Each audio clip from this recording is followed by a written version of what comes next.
கிறிஸ்துவுக்குள் மிகவும் பிரியமானவர்களே, இயேசு கிறிஸ்துவின் நாமத்தில் உங்கள் யாவரையும் அன்போடு கூட நான் வாழ்த்துகிறேன். இந்த நாளிலும் தேவன் நம்மோடு கூட இடைப்படுகின்ற ஒரு வார்த்தை, ஏசாயா 45 அதிகாரம் 17 இஸ்ரவேலோ கர்த்தராலே நித்திய ரட்சிப்பினால் ரட்சிக்கப்படுவான். நீங்கள் என்றென்றைக்கும் உள்ள சதா காலங்களிலும் வெட்கப்படாமலும் கலங்காமலும் இருப்பீர்கள். ஆம், இந்த வார்த்தையின் மூலம் தேவன் இன்றைக்கு நம் ஒவ்வொருவரையும் பலப்படுத்த விரும்புகிறார். இந்த வார்த்தை சொல்லுகிறத நம்ம பார்த்தோம் அப்படின்னா, இஸ்ரவேல், அப்போ இன்றைக்கு நம்ம ஆவிக்குரிய இஸ்ரவேலர்களாகிய நம்ம தேவன் நித்திய ரட்சிப்பினால் அங்கே ரட்சிக்கப்படுவான் அப்படின்னு சொல்லப்பட்டிருக்கிறது. இன்றைக்கு தேவன் நம்மை ரட்சித்திருக்கிறார் என்பதை நம்ம அறிந்திருக்கிறோம். அப்போ நித்திய ரட்சிப்பினால ரட்சிக்கப்பட்டிருக்கிறவர்களுக்கு ஒரு காலம் வெட்கம் கிடையாது, கலக்கம் கிடையாதான்.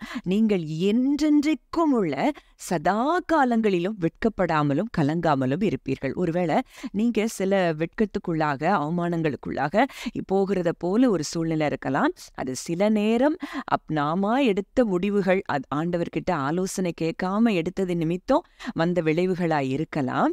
ஆனா மற்றபடி அவரால் ரட்சிக்கப்பட்ட பிள்ளைகளுக்கு ஒரு காலம் வெட்கமும் கலக்கமும் கிடையாது. ஒருவேளை நீங்க அப்படிப்பட்ட சூழ்நிலையில இருந்தா கூட இன்றைக்கு நீங்க அவரிடத்துல வரும்போது நிச்சயம் அந்த வெட்கத்தையும் அவமானத்தையும் அவர் என்ன செய்ய போகிறாராம்? மாற்ற போகிறாராம்.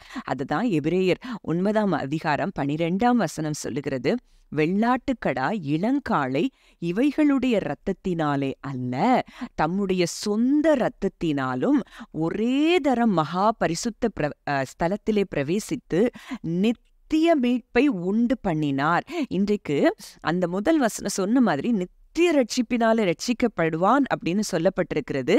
இங்க என்ன வார்த்தை சொல்லுது? அவருடைய இரத்தத்தினாலே, தம்முடைய சொந்த இரத்தத்தினாலே இன்றைக்கு அவர் நித்திய மீட்பை நமக்கு உண்டு பண்ணி இருக்கிறார். இன்றைக்கு அவர் மேல விசுவாசம் வைத்து அவரையே நம்புகிற பிள்ளைகளுக்கு ஒரு காலம் வெட்கம் கிடையாது. என்றென்றைக்கும் உள்ள சதா காலத்திலும் வெட்கமோ கலக்கமோ கிடையாது. அதுதான் ஏசாயா 54:4-5 கூட நம்ம பார்க்கிறோம். பயப்படாதே, நீ வெட்கப்படுவதில்லை, நானாதே, நீ லட்சையடைவதில்லை.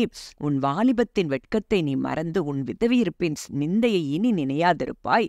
உன் சிருஷ்டிகரே உன் நாயகர், சேனைகளின் கர்த்தர் என்பது அவருடைய நாமம். இஸ்ரவேலின் பரிசுத்தர் உன் மீட்பர், அவர் சர்வ பூமியின் தேவன் எனப்படுவார் அப்படின்னு சொல்லப்பட்டிருக்கிறது. அப்போ இந்த இடத்துலயும் நீ வெட்கப்படுவதில்லை, ஏன்னா உன் சிருஷ்டிகரே உன் நாயகரா இருக்கிறார். Your maker is your husband. நம்ம நன்கு அறிந்திருக்கிறோம், சபைக்கு கிறிஸ்துதான் மணவாளனா இருக்கிறார். இன்றைக்கு அப்படிப்பட்ட இடத்துல நம்ம இருக்கிறோம். அப்போ நமக்கு ஒருபோதும் வெட்கம் என்பது கிடையாது. நீங்க அப்படிப்பட்ட ஒரு சூழ்நிலைக்குள்ள போகிற மாதிரி இருந்தாலும் அது உண்மை இல்லை. அதை நீங்க எதிர்த்து இந்த வார்த்தையை நீங்க பேசுவீங்க அப்படின்னா நிச்சயமா அந்த சூழ்நிலைகள் மாறும். அதேதான் ரோமர் 10:11 நம்ம பார்க்கிறோம். அவரை விசுவாசிக்கிறவன் எவனோ அவன் வெட்கப்படுவதில்லை என்று வேதம் சொல்லுகிறது. இன்னைக்கு நீங்க அவரை விசுவாசிப்பீங்கன்னா உங்களுக்கு ஒரு காலம் வெட்கம் கிடையாது. 1 பேதுரு 2:6 அதை தான் சொல்லுகிறத நம்ம பார்க்கிறோம். அந்தபடியே இதோ தெரிந்து கொள்ளப்பட்டதும் விலையேற பெற்றதுமாய் இருக்கிற மூளை கல்லை சியோனில் வைக்கிறேன், அதின் மேல் விசுவாசமாய் இருக்கிறவன் வெட்கப்படுவதில்லை என்று வேதத்திலே சொல்லி இருக்கிறது அப்படின்னு எழுதப்பட்டிருக்கிறது. அப்போ இன்றைக்கு தெரிந்து கொள்ளப்பட்டதும் விலையேற பெற்றதும் மூளைக்கல்லாய் இருக்கிற இயேசு கிறிஸ்துவை விசுவாசிக்கிற நமக்கு ஒரு காலம் வெட்கம் கிடையாது. இதை நீங்க நம்புங்க, விசுவாசிங்க, இந்த வார்த்தையை எடுத்து பேசுங்க. அந்த வெட்கம் அடைந்து விடுவோமோ, அவமானம் அடைந்து விடுவோமோங்கிற சூழ்நிலையில இந்த வார்த்தையை சொல்லுங்க. என் சிருஷ்டிகர் என் நாயகராய் இருக்கிறார், நான் அவருடைய இரத்தத்தினாலே நித்திய மீட்பை பெற்றிருக்கிறேன், அதனால எனக்கு ஒரு காலம் வெட்கம் கிடையாது, எனக்கு கலக்கம் கிடையாதுன்னு நீங்க சொல்லி பாருங்க. அந்த சத்ருவானவன் கொண்டு வந்த அந்த வெட்கங்களும் அவமானங்களும் நிச்சயமாய் மாறும். ஜெபிக்கலாம். அன்பின் பரலோக தகப்பனே, நன்றியோடு உம்மை துதிக்கிறோம், ஸ்தோத்தரிக்கிறோம். அப்பா, இந்த நல்ல நாளிலும் நீர் எங்களோடு இடைப்பட்ட உம்முடைய வார்த்தையின்படி ஆண்டவரே, எங்களை நீர் நித்திய மீட்பினாலே மீட்டிருக்கிறீர் தகப்பனே. உம்முடைய இரத்தத்தினாலே எங்களை மீட்டிருக்கிறீர் சுவாமி.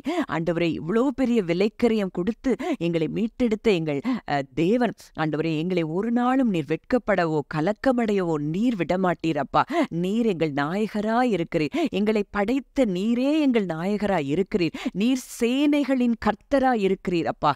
ஆண்டவரே, இவ்வளோ பெரிய சேனைகளின் கர்த்தர் எங்களுக்கு நாயகராய் இருக்கும்போது எங்களை வெட்கப்படுத்துகிற எல்லா சூழ்நிலைகளும் அந்த சேனைகள் அழித்து போடும் என்பதை நாங்கள் இன்றைக்கு விசுவாசிக்கிறோம் தகப்பனே. இன்றைக்கு நாங்கள் உம்மை விசுவாசிக்கிறபடியினால் ஆண்டவரே, நாங்கள் வெட்கப்படுவதில்லை என்பதை ஆண்டவரே அறிந்து விசுவாசித்து உமக்கு நன்றி செலுத்துகிறோம். இந்த வார்த்தையை கேட்கிற ஒவ்வொருவரையும் இந்த வார்த்தையின்படியே என் தகப்பன் ஆசீர்வதிக்கிற கிருபைக்காய் நன்றி செலுத்துகிறோம். துதி கன மகிமை யாவையும் இயேசு ஒருவருக்கே செலுத்துகிறோம். கர்த்தரும் மீட்பருமாகிய இயேசுவின் மூலம் கேட்கிறோம் ஜீவனுள்ள நல்ல பிதாவே, ஆமென்.